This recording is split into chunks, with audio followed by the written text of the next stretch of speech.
Hi friends, आज रविवार आहे आणि आज आम्ही फिरायला निघालो आहे गोरेवाडा इंटरनॅशनल झू मध्ये. तुम्ही बघू शकता आमच्या आजूबाजूला जंगल, इतकं फार छान मौसम आणि थेंब थेंब पाऊस, वरतून आभाळ.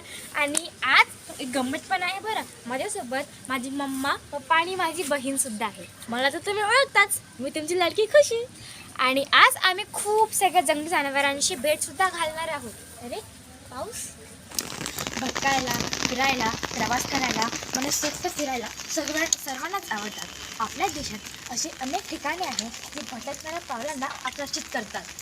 सुमारे 50पेक्षा जास्त ठिकाणांचं दर्शन करून लेखक सतीश कोळपे यांनी लिहिलेलं हे भटकंती एक्सप्रेस पुस्तक आपल्यासाठी आज गाईड प्रेझेंट केलेलं आहे. हे पुस्तक पुण्याच्या परीस प्रकाशनाने प्रकाशित केले आहे. हे पुस्तक सुमारे 400 पानांचे आहे.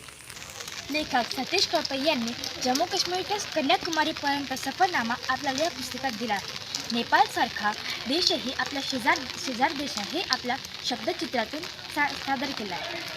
दार्जिलिंग, शिमला, मनाली अशा या निसर्गमय जागांचं वर्णनसुद्धा या पुस्तकात केलं आहे. तसेच धार्मिक स्थळ म्हणजे केदारनाथ, बद्रीनाथ, रामेश्वरम या जागांचे वर्णनसुद्धा या पुस्तकात आहे. या पुस्तकाचं मुखपृष्ठ सुप्रसिद्ध चित्रकार अरविंद शेलार यांनी बनवलं आहे. या मुखपृष्ठातून आपल्याला जाणवते की या पुस्तकात अशी अनेक स्थळे आहेत जिकडे आपण भटकू शकतो. भटकंती एक्सप्रेस हे पुस्तक आपण ॲमेझॉन किंवा आपल्या जवळच्या पुस्तकालयातून सवलतीच्या दरात मागवू शकता.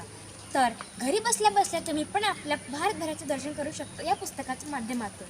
तर चला तर मग पुन्हा भेटू एका नव्या पुस्तकासोबत. तोपर्यंत बाय आणि थँक्यू.